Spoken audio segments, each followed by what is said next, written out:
ہمارا عقیدہ 5 چشموں سے جاری ہوتا ہے، ہمارا عقیدہ 5 چشموں سے مکمل ہوتا ہے۔ وہ 5 چیزیں 5 ہاتھ کی انگلیوں کی طرح ہیں۔ سب سے پہلی شے ہے عقیدہ توحید۔ ذرا سارے مل کے بولو، کیا ہے عقیدہ توحید؟ توحید کے بغیر کوئی بندہ مومن ہو سکتا نہیں۔ اللہ وحدہ لا شریک ہے، وہی دینے والا ہے، وہی پالن ہار ہے، وہی رزاق ہے، اور اس کے اشارے کے بغیر کسی کو کچھ نہیں مل سکتا۔ توحید۔ دوسرا عقیدہ ہے عقیدہ رسالت، اور عقیدہ رسالت سے مراد یہ ہے کہ ہمارے کریم آقا صلی اللہ علیہ وسلم اللہ کے آخری رسول ہیں، اور اللہ نے انہیں حیات دائمی برزخی عطا فرمائی ہے۔ آپ آج بھی ہمارے درمیان موجود ہیں اور گنبد خضرا میں تشریف فرما ہو کہ پوری کائنات کا مشاہدہ فرما رہے ہیں۔ یہ عقیدہ رسالت ہے۔ تیسرا عقیدہ ہے عقیدہ محبت اہل بیت۔ سارے بولو، عقیدہ محبت بندہ توحید میں بھی سچا ہو، رسالت میں بھی سچا ہو، اہل بیت کی محبت نہ ہو، پھر بھی ایمان مکمل ہو سکتا نہیں، کیونکہ سرکار نے فرمایا میں اپنے بعد اپنی آل چھوڑ کے جا رہا ہوں، ان سے پیار کرنا، جنہوں نے ان سے پیار نہ کیا ان کا ایمان بھی کامل نہیں۔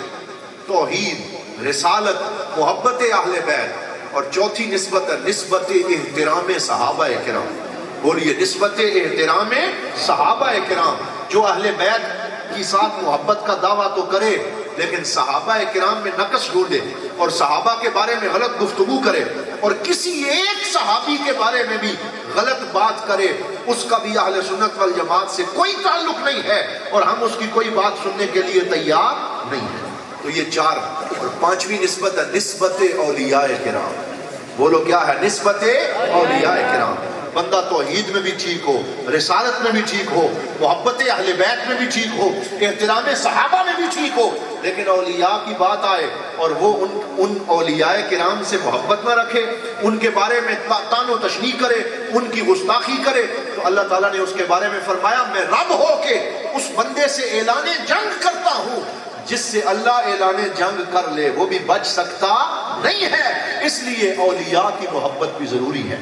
تو جہاں یہ 5 نسبتیں جمع ہوتی ہیں، توحید، رسالت، اہل بیت، صحابہ کرام اور اولیاء کرام، اس سچے مسلک کو مسلک اہل سنت والجماعت کہتے ہیں۔ میں امید رکھتا ہوں کہ یہ باتیں آپ یاد رکھیں گے۔